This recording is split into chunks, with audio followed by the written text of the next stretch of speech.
Okay, hey, this is Dustin Adcock. I'm the agriculture agent in Stanley County, and I'm going to kind of run over the lawn care um, unit for the Master Gardener program.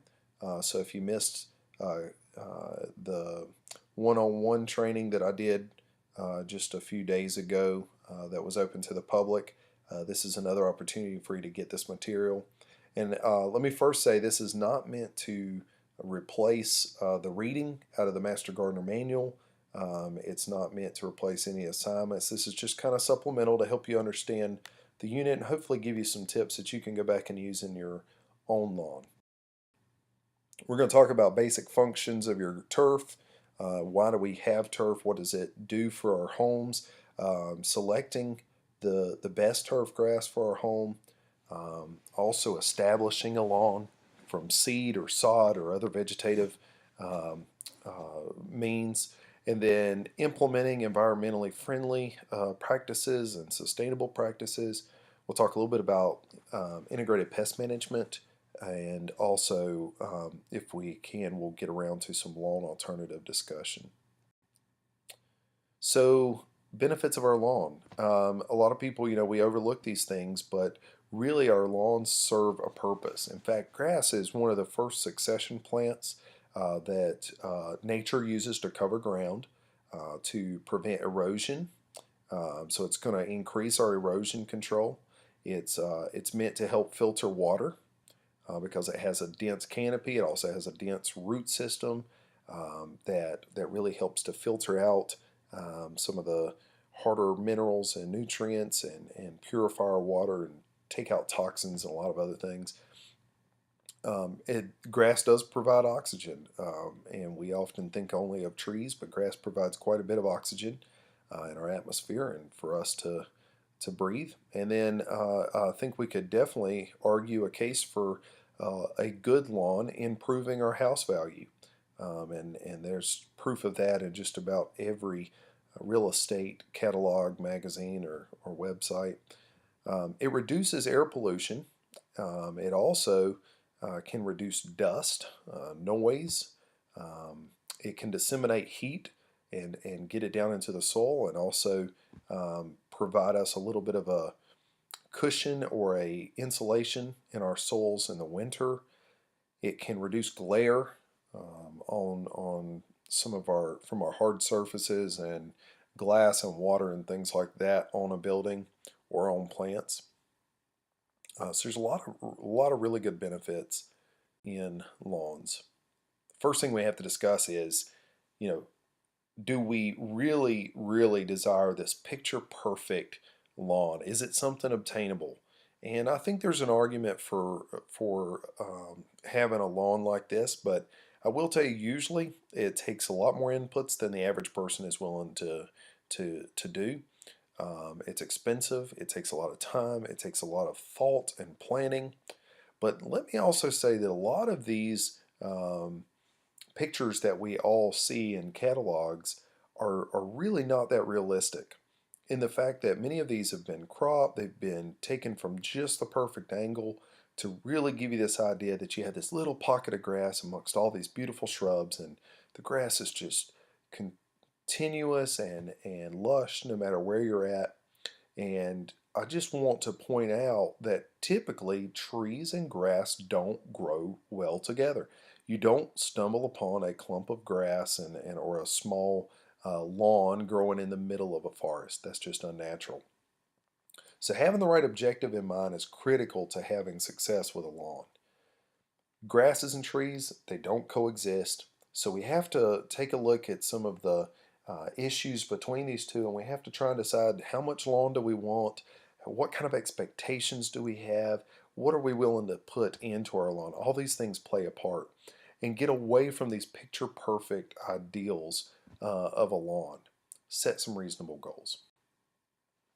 So the problem here is that grass, since it's the first succession of the first plant to usually cover ground, then it's meant to require a lot of sun. It typically grows in shallow soils. It is a user of high quantities of nitrogen. It likes a good air movement and air circulation. it needs a lot of water. And on the other hand, shrubs, flowers, trees, things like that typically can handle sun or part sun or shade. They use a moderate amount of water. They require a little bit of nitrogen as the year goes along, but not a real heavy feeder. They typically have a requirement of deeper soils, and so these plants typically are things that would evolve as time goes and more organic matter builds up, and the soil is a little bit deeper, and the water maybe is sporadic. So we have to really think, what kind of area do we have, and can we put these side by side? That's the problem. Now, since we talked about that problem, let's think about, what kind of grass should we choose? I'll first say, this is kind of a joke around here, that you really can't fix stupid. And this is really true in turf. Poor genetics are just something you can't get around. If you have a poorly designed or bred seed and you put it in a perfect environment with lots of water and lots of sunlight and lots of lime and lots of fertilizer, you probably aren't going to see anything better than the seed that you planted. It's going to find some little nuance or some little issue, and it's never going to look exactly like you want. First time you get a drought, you're going to have a problem. First time you get a disease, you're going to have a problem. So I recommend spend your money on good seed. You cannot fix those poor genetics. And there are two main types of grass. We have these categories. We call them warm season and cool season grasses. Both of these are going to go dormant at some part of the year. That's important. Both of these are going to go dormant at some point in the year. So you can have a choice between brown lawns in the summer, which are cool season grasses, like fescue, or you can have brown in the winter, which are your warm season grasses, like Bermuda. Now we're in this little green area called the transition zone, and you see I put a little dot and a blown up portion there of our area. And the transition zone means that we can grow successfully cool and warm season grasses. But it also means that neither one of these are ideal in our situation. So we have to think a little bit and choose wisely. Except for the highest and lowest elevations, pretty much any grass will grow in this area. Let's talk about a few of these. In cool season, we have things like tall fescue. These are common species, and they're kind of organized by cool and warm season type. So on the left, you see the tall fescue, all right, and you see Kentucky bluegrass, which most of us are common, or it's known to most of us. Ryegrass and bent grass, okay. And on page 3 in your lawn section of your Master Gardener Manual, you'll see there's a really nice table that breaks these down and talks about the benefits and the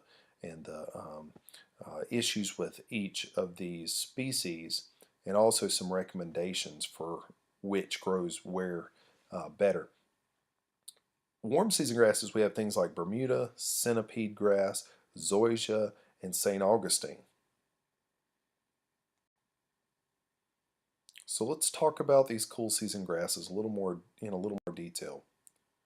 Tall fescue has been a proven standard for much of North Carolina, especially the Piedmont. It's drought, shade, and heat tolerant. Newer varieties and cultivars show deeper color, better drought tolerance, and disease resistance. It being a bunch type grass, it requires reseeding regularly because it does not spread. So if you take a look at the table on page 5 of your lawn section, you'll find some recommended cultivars that have been tested and proven superior in North Carolina.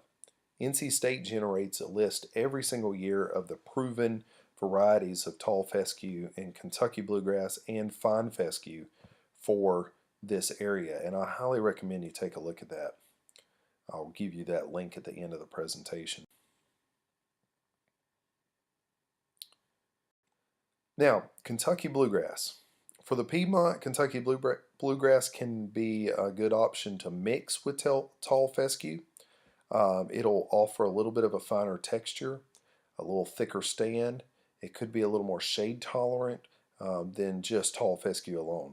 I personally like tall fescue without Kentucky bluegrass because I think the heat is a little bit much for it here. But many people swear by this, and according to research, Kentucky bluegrass is a good mix with tall fescue. Um, the benefit to Kentucky bluegrass is that it spreads by stolons, or these little underground stems, and it is good about repairing and filling in holes once it's established. A mixed stand of tall fescue and Kentucky bluegrass should be mowed slightly shorter than fescue. Fescue alone, tall fescue, is usually mowed at about 3.5 or 4 inches tall. It's a very tall grass, and Kentucky bluegrass needs to be mowed at about 2.5 to 3 inches. So if you had a mix, I would say stick to about 3 inches, maybe even pushing it to 3.5 inches, so as to not cut your fescue too short. Kentucky bluegrass is likely to go dormant during the droughts of summer, so just be prepared for that. It's going to lose its color a little bit, and this is a natural defense mechanism to protect the plant. So allowing this instead of watering to prevent it will make a healthier turf once it's recovered.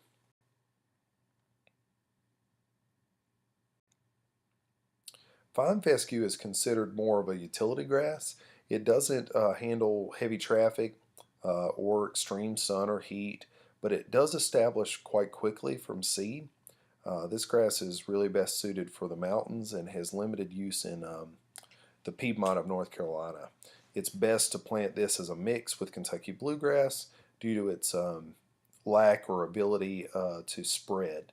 And usually you're going to mow this around 1.5 to 2.5 inches in height.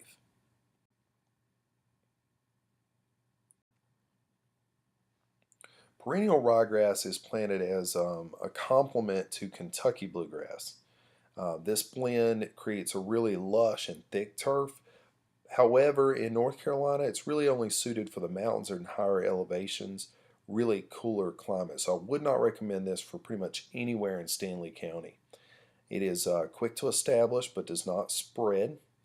Therefore, Kentucky bluegrass is planted in order to spread and help repair the holes and thin spots. Typically, we're going to recommend about 2.5 pounds per 1,000 square feet mixed. And the mix is 60% Kentucky bluegrass and 40% perennial ryegrass. This grass is mowed relatively short at about 1.5 inches to 2.5 inches.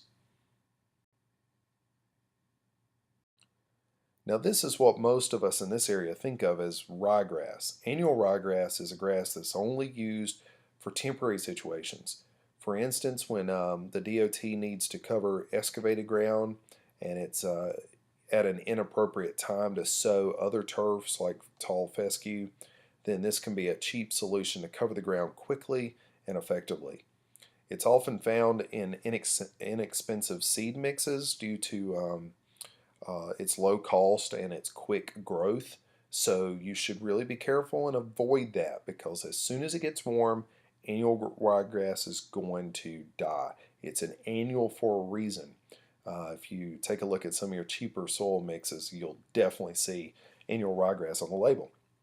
In fact, I found that usually if a seed mix says contractor mix rather than professional mix, contractor mix almost always seems to have this annual ryegrass in the mix.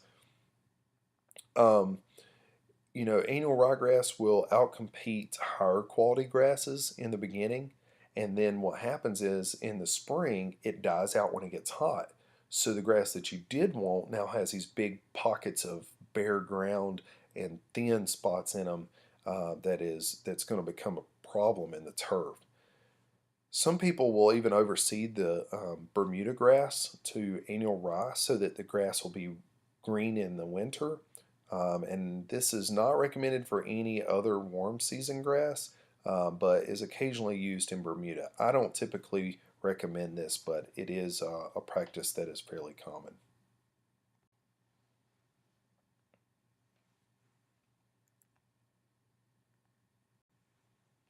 So let's talk about warm season grasses for a moment. We're going to talk specifically about Bermuda grass, St. Augustine, zoysia grass, and centipede grass. Bahia and carpet grass are not recommended for North Carolina. However, Bermuda, zoysia, St. Augustine, and centipede all have a role in North Carolina turf. They thrive in the heat of summer. They go dormant after the first heavy frost. The farther south and east in North Carolina, the better these grasses are going to thrive. Warm season grasses are typically grown as a monoculture or one variety as a stand, so you're not going to mix these in any way. Bermuda grass spreads, it can be a bit invasive. It taking over your flower beds and even driveways. But Bermuda grass is extremely drought tolerant. It grows rapidly on any type of soil except for where drainage is poor. It doesn't tolerate shade at all. Bermuda grass is well adapted to sandy soils and establishes quickly. It withstands wear and tear in traffic, and it recovers rapidly from injury. So it's a great sporting turf. And that's why we see it a lot of times on our football fields. Most finely textured, high quality turf type Bermuda grasses are planted using sod, sprigs, plugs. Um, Good performance can be achieved when you're mowing this with a rotary mower, just like your normal lawn mower, but it needs sharp blades. You're going to set it as low as it can possibly go without scalping. So you're going to go down to almost the point of scalp, but not quite there. And so this is going to be about 1 to 2 inches in height for most rotary lawnmowers. For best results, you're probably going to be mowing this as much as 2 times per week in the height of its growing season. Here you see that little spreading nature that you have, and we're all pretty familiar with this, and often this is called wiregrass around here. I will say the hybrids that you would plant in a lawn are not quite the same as the Bermuda grass that we see in weeds, but still something you have to understand. It's going to get in and out of places that you have maybe intended. Zoysia grass spreads by stolons and rhizomes, but it's easier to keep out of flower beds than Bermuda grass. I really like zoysia grass for a warm season. It grows more slowly than Bermuda grass. It rebounds more slowly from damage, and thus it requires less frequent mowing. Sometimes zoysia can go 2 to 3 weeks without mowing. Zoysia does form a dense green turf that most people feel is softer textured than most grasses. In fact, sometimes from a distance it looks just like fescue or Kentucky bluegrass, but it's typically a little bit shorter. It rarely needs irrigation. It's highly drought tolerant. In the last 20 or so years, a number of zoysia grass cultivars have been released, including El Toro, Crown, Palisades, Empire, Emerald, Jamer, and others.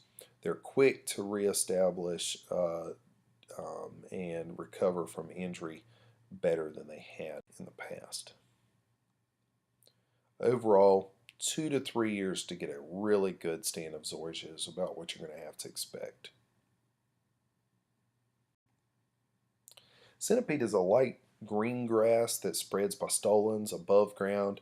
These are horizontal stems. It's a coarse texture grass that is best used for low maintenance general purpose turf.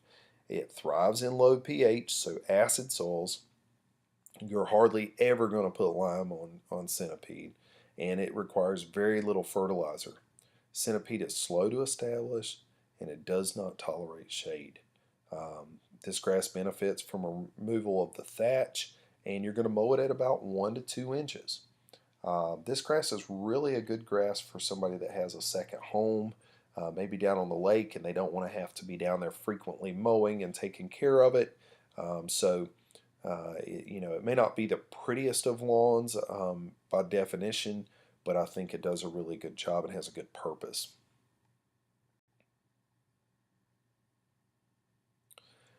There's much to be considered before selecting a grass. Here in the Piedmont, we can do tall fescue for cool season and Bermuda grass for warm season. These are the most common. Really promote zoysia quite a bit because I think it's a great warm season grass. Factors that are going to affect the success of grass are things like considerations for foot traffic, your soil type, the region with how much temperature and rainfall you might receive, what kind of use do you have for your lawn, what kind of appearance do you desire, how much money do you have, that's a real big one, and disease resistance among other things. Both cool and warm season grasses are suited for the Piedmont. Each location has microclimates caused by shade, water bodies, drainage, nearby structures that might hold heat. We call that thermal mass, and then release it later on in the day, like maybe an asphalt driveway. So consider these things as you're selecting your turf. Now we'll talk real quick about starting a new lawn and go through the steps. Um, there is a purposeful timing of most lawn gardening activities. Excellent lawns do not occur by just throwing down expensive seed or installing an irrigation system. Site preparation could be one of the most important steps to establishing a high quality lawn. A lot of money is spent every year to reseed a poor site in the hopes of a different outcome, and that is for certain. Many of the issues found with an established lawn can be tracked back to a poor site preparation. Buried wood and debris can host fungus and mushrooms, for example. Poor drainage caused by uneven grading can result in disease susceptibility. And some perennial weeds are really difficult to control and are best prevented through the careful site preparation and removing them from the beginning. We wouldn't be the cooperative extension without mention of the soil test. Always test your soil before establishing a lawn. It's free, and this lawn will be a long-term, expensive investment. It's more difficult to correct after the fact, and so many times people bring issues to me that we could have fixed from the get-go had we done a soil test. When you get your results, call your agriculture agent for help in interpreting the report. There's more information there than just the pH, nitrogen, phosphorus, and potassium. I will say not all seed is created equally. You truly get what you pay for in most cases. Often lesser expensive seed contains a high percentage of weed seeds and uses a lot of filler grass seed, seed of grass that may not be adapted to this area or expected to survive. Is some general, sometimes I've even seen it labeled unknown. Germination rate is critical as well. This is the tested percent of actual seed that will germinate. For example, a 50-pound bag of seed with a 70% germination rate will only have about 35 pounds of variable seed, or viable seed, excuse me. So that's not counting the inert matter. That's just 35 pounds of viable seed.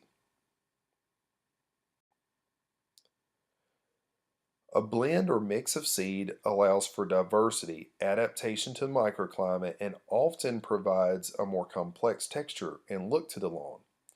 A blend is when we take multiple cultivars of the same species. For instance, 3 different types of tall fescue mixed together is a blend. A mix is when we take Kentucky bluegrass and tall fescue, 2 different species, maybe 3 different species, and blend them together or mix them together actually in this case. So a blend would be all in the same species, a mix is multiple species. Seed is by far the most affordable means to establish a lawn. Be careful what you buy. When seeding a cool season grass in the southern Piedmont of North Carolina, it's typically best to sow in the fall. From early September to mid-October is best. If sowing under trees, sow early, 4 weeks before the leaves fall. I prefer seeding somewhere within the first 2 weeks of September. Labor Day is a really good date to remember. Spring seeding is often promoted by retail stores. Sometimes it's even on the media, but in this area, it's rarely successful. The root system does not have time to establish before the heat of summer, and the grass thins and dies rapidly during that time. Soil temperature must be below 77 degrees Fahrenheit for cool season grasses to even have root growth. If you must sow in the spring, Do it as early as possible, even as early as mid or early February. When sowing seed, it is best to use a rotary spreader and do it in a crisscross direction to ensure good seed distribution. That means in perpendicular or 90 degrees. So if we run east to west, then the second pass will be north to south. Put half your seed out one direction, half your seed out the other. Raking the seed in soil lightly and then rolling it with some type of roller or even an aerator to make good seed to soil contact will give you the best germination and stand results. A light mulch of weed-free wheat or rye straw helps to maintain moisture and prevent weeds from establishing. Now keep the soil moist by watering about 2 times per day for the first 2 or 3 weeks. Young grass seedlings are very susceptible to drought and heat stress until their roots establish. As the seedlings emerge and establish, reduce your watering. After the first mowing, reduce your watering to no more than once per week at a depth of 6 to 8 inches.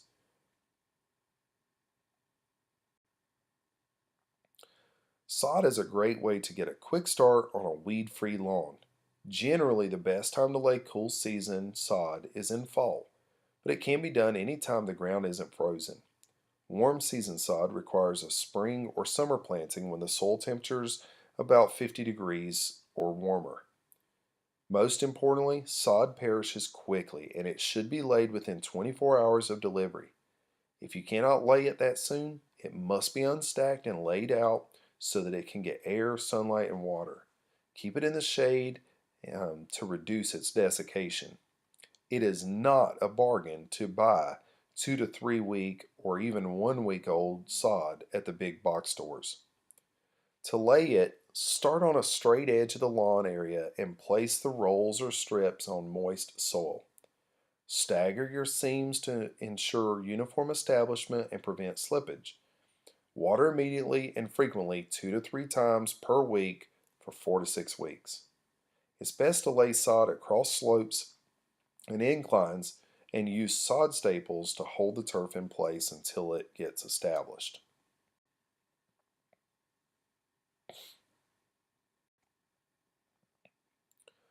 Other means of establishing turf are vegetative. This means parts of grass plants are used to propagate the turf on the site. Sprigs and plugs are used for vegetative establishment. Sprigs are either stem or root pieces that are typically rooted quickly.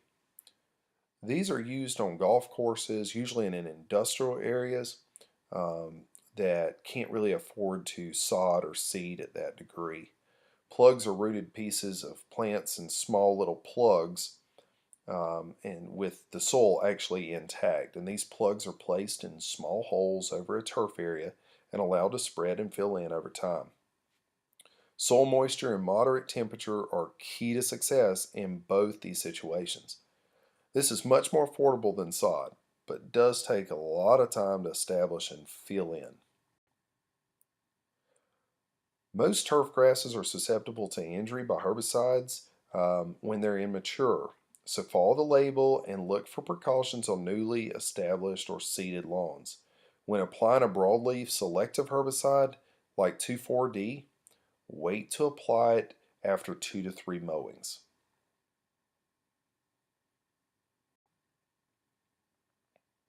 So what about warm season turf establishment? It's important to know that late summer planting will not give roots time to grow and establish before the cold sets in. Warm season grasses often are hard to establish from seed because of low germination, and the seed is very expensive. However, you can start warm season grasses from seed, sod, sprigs, or plugs. Ideally, May to June is the best months for establishing these turfs by sod or seed. Sprigs and plugs benefit from a slightly cooler temperature and extra moisture, so March is usually what we recommend. Maintenance. So what do we do once we have this turf? Poor turf maintenance is likely the cause for most lawn failures. When laying out your turf, try to limit sharp angles and corners. It creates difficult mowing lines and is not as appealing to the eye. Gradual curves are interesting and make for great mowing edges. Metal and plastic edging is great for establishing solid edges that prevent creeping grass from spreading into beds and for creating easier mowing and trimming lines. Steep slopes are often hard to keep a healthy turf on due to drought, washing, and etc. Try using ground covers, shrubs, or other coverings to limit these areas to turf. People have a tendency to walk in the same areas and cause turf damage by wearing paths in the lawn.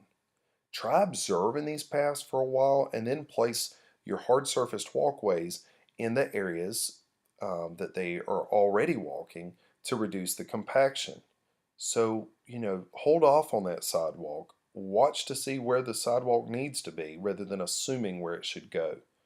Often it's easier to give to the natural habits of land and people than to continually try and defeat them. By locating your post and other utilitarian items inside your beds, it'll limit your trimming and potential disruption of mowing lines. Where you have heavy shade and trees, create natural areas or plant ground covers. Grass likes sun and full sun. Therefore, we can seldom have both these trees and grass in harmony. I've said this again, and we want to drive that message. That's the number one issue I run into. Look at nature. Where do you see those lush green grasses? Let's try and mimic that.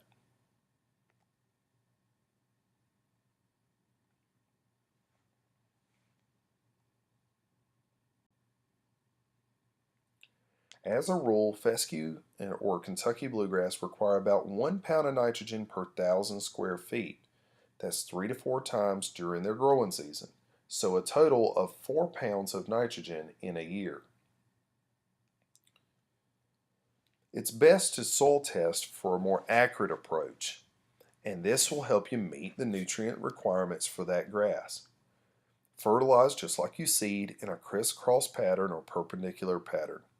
One half of it goes east to west, the other half north to south. The three numbers on a bag of fertilizer represent the analysis of nitrogen, phosphorus, and potassium in that order from left to right. These are essential macronutrients. Macronutrients are designated this title due to the amount of the nutrient that's needed by the plant, not the importance of the nutrient. So from left to right, the first number represents the percentage of nitrogen in the bag. The middle number is the percent phosphorus, and the last number is the percent potassium. All soil test fertilizer recommendations are based off the amount of nitrogen because it's the quickest to be depleted. Therefore, if a soil test recommends 1 pound of nitrogen per 1,000 square feet, that means you would need to put 10 pounds of 10, 10, 10, okay, down to acquire that. That's 10% of 10 pounds equals 1 pound of nitrogen. If you're putting out 18, 24, 12, that would be 18 pounds of nitrogen in 1,000, in 100 pounds. So if you have 1,000 square feet and you're putting 1 pound of nitrogen per 1,000 square feet, that means 100 pounds of 18, 24, 12 would do 18,000 square feet. There's more about these calculations in your manual. Most soils require a pH of about 6.5 to 7.0. See how this allows for the optimum uptake and the maximum availability of essential nutrients in this diagram. As the pH or the acidity of the soil goes either more acid, which is to the left, or more basic, which is to the right, certain plant nutrients become either more or less available.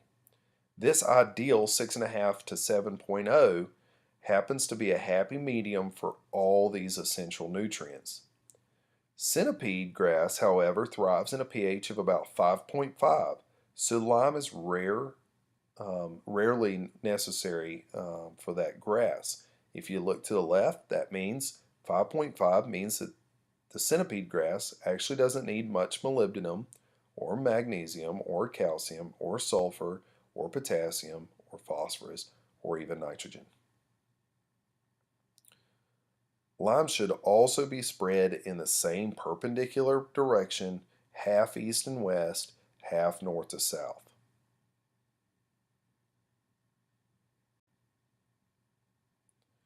Aerification allows air and water deeper into the soil profile. This will alleviate compaction. Coring rather than spiking is the best way to aerate. Spike aerators actually increase soil compaction because no soil is removed. It's kind of like kneading bread. When you knead bread, you break it in half, you squeeze it together. That causes compaction. Coring is best done while the grass is actively growing, which is typically fall and early spring for cool season, and late spring or summer for warm season. Water established lawns to a depth of about 6 to 8 inches to encourage deep rooting. Usually 1 inch of water per week is adequate. Ideally, this would not be applied in one application. Applying half an inch of water every 3 to 4 days is adequate for most situations. I even prefer a little bit less than that. I prefer 2 to 3 applications in a week. Grasses and plants do learn or adapt to the water provided to some degree. Therefore, infrequent and deep watering provides a deeper root system and a more resilient lawn. In fact, watering frequently can cause disease and rot.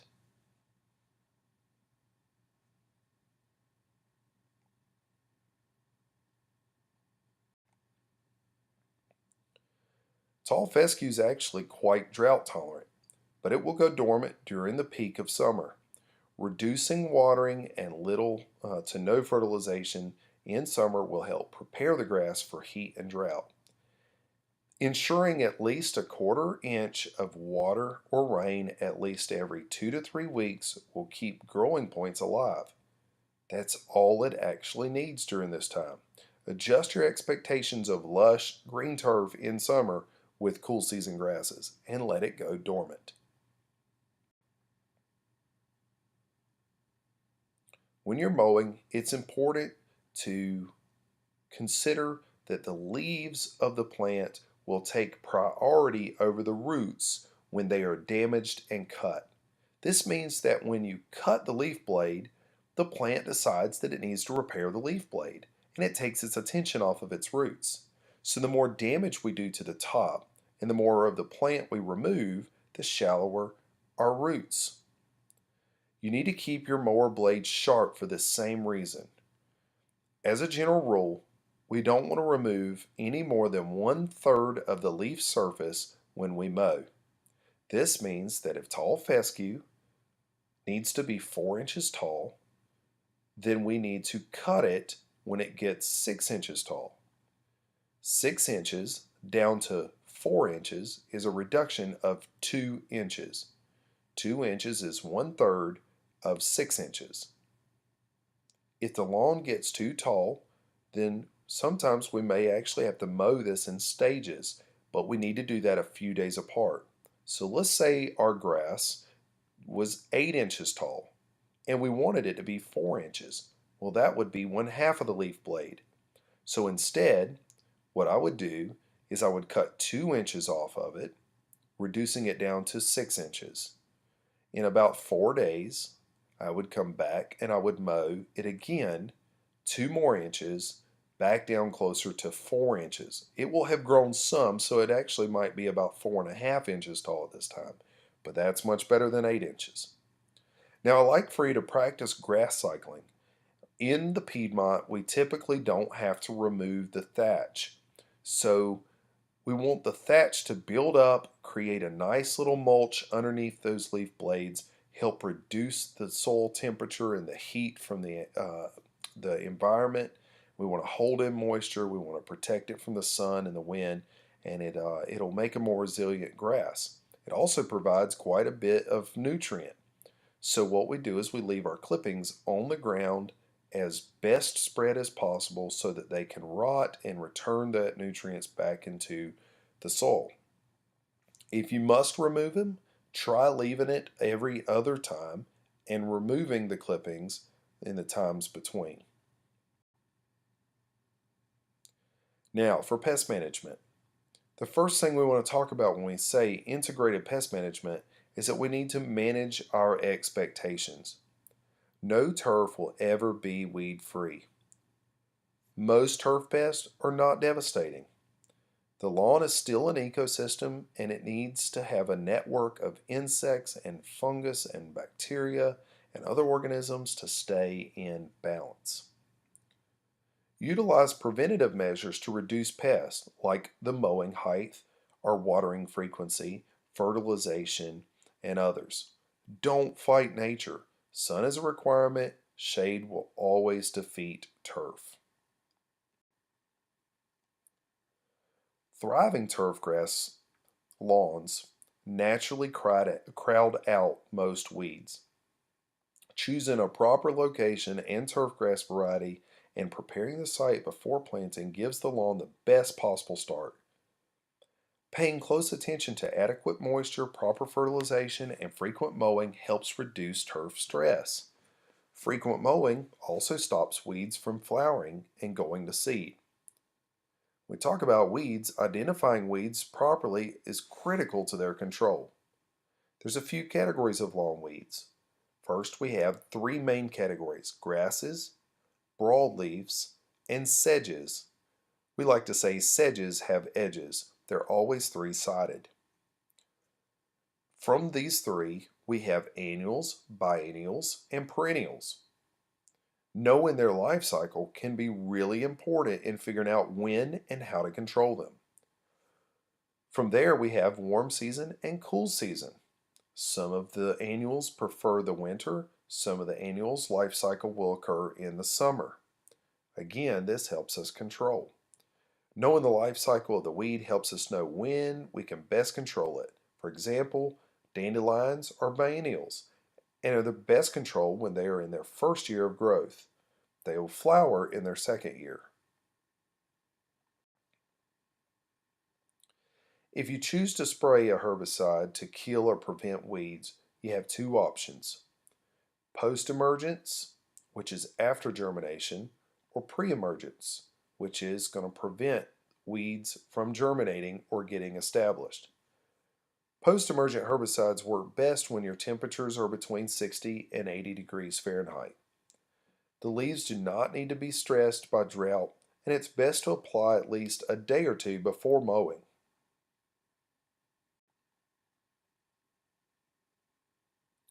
Crabgrass is the most prevalent grassy weed. It's in everybody's lawn, and we all have to fight it. The important thing here for crabgrass is that it is an early annual to germinate. So we need to put down a pre-emergent herbicide early on in the growing season. Applications should be made about 10 to 14 days before the seed is expected to germinate. Around here, that's usually about mid to late March. Crabgrass germinates at about 53 degrees or 55, maybe even 57 degrees soil temperatures. So around here, what we're going to do is count backwards from about mid-March back into February, allowing at least 4 to 6 weeks for the chemical to be active. Most pre-emergent herbicides last about 6 weeks. So in this case, if we want to prevent crabgrass, we would put down a pre-emergent herbicide around mid-February. That also happens to be my favorite time to do your last application of fertilizer for fescue.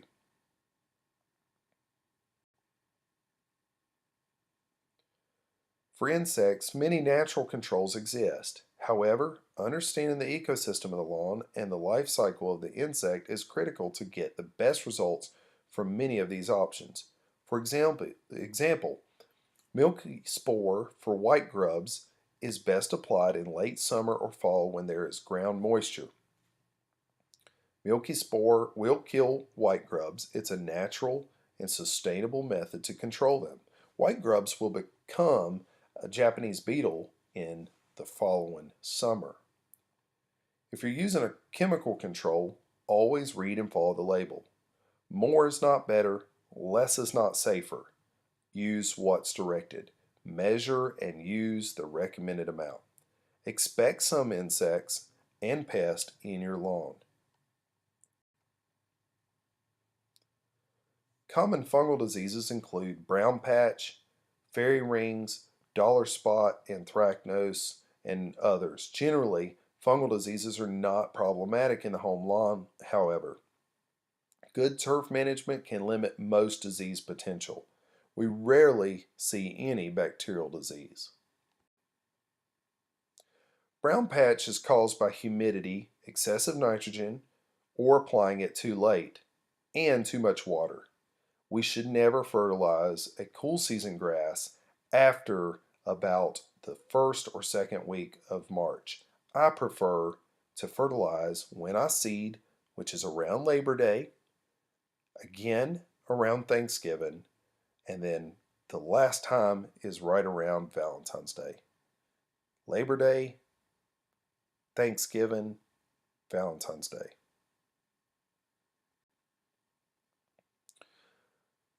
A ring of mushrooms is called a fairy ring. This is a bit of a phenomenon, but some mushrooms grow from debris and wood buried during the site prep, so it has to have some type of wood or host underneath the surface to grow.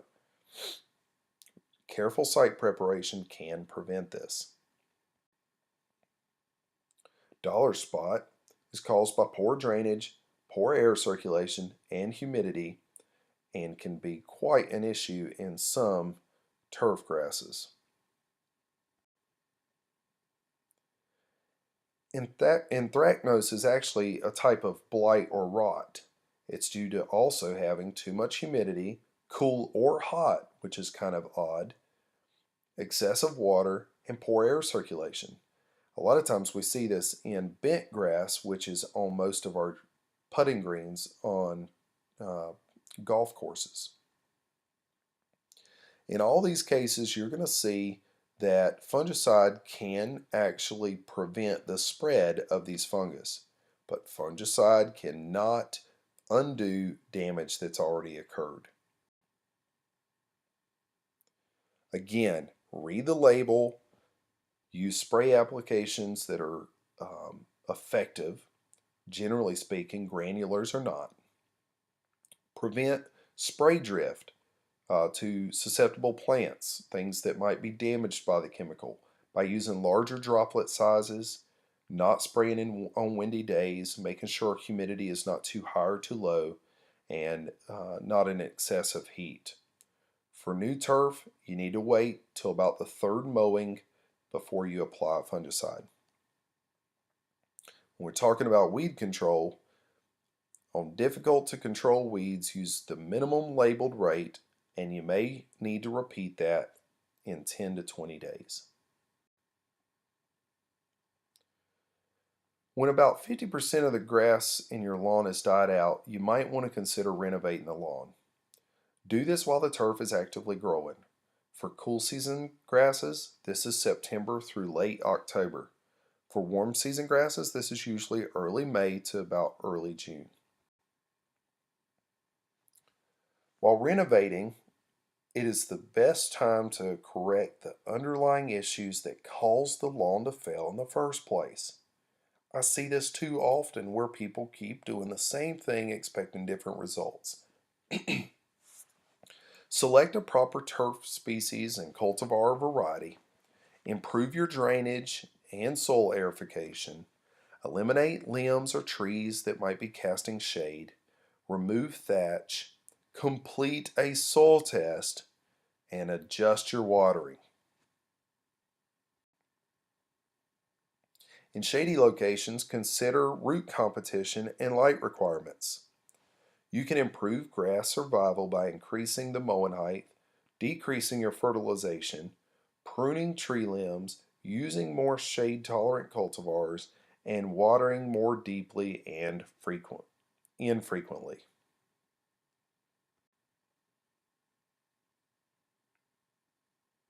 You can see in this picture the bare spots that are caused, and most likely it looks like maybe a maple or even a holly planted there that's likely going to give competition and the grass is going to lose out.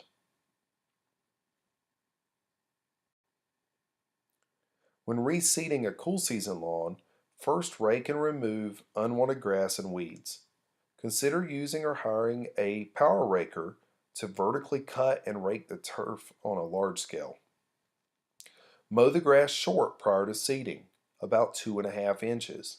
Apply the prescribed amount of fertilizer and lime and seed in a crisscross pattern. Again, there's a table in your manual to describe how many pounds of seed to apply for each species. In tall fescue, I prefer about 6 to 8 pounds per 1,000 square feet for overseeding.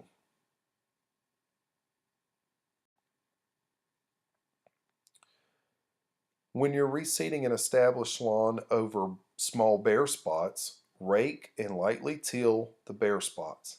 In low spots, you need to add topsoil.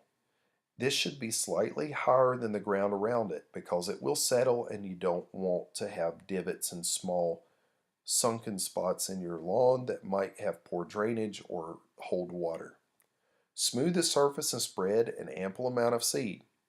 Mulch it lightly with a weed-free straw or other mulch to hold moisture and reduce competition. Early on, water is critical for young grass survival. As the grass matures, reduce watering. Do not mow grass until the new seedlings are about 5 to 6 inches high. Mow to a height of about 3.5 to 4 inches.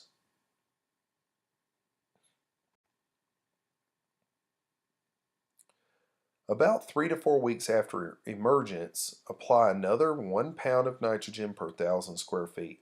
For warm season grasses, they can be fertilized May to June every 3 to 4 weeks at a rate of about a pound of nitrogen per 1,000 square feet. Stay off the lawn until it's established. Usually this is the second mowing.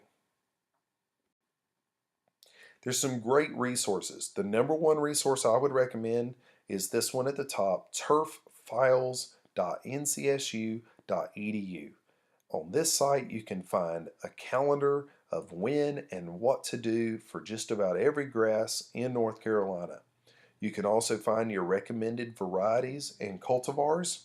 You can also find many charts and other things in your Master Gardener manual that might help you and aid you in your lawn or turf.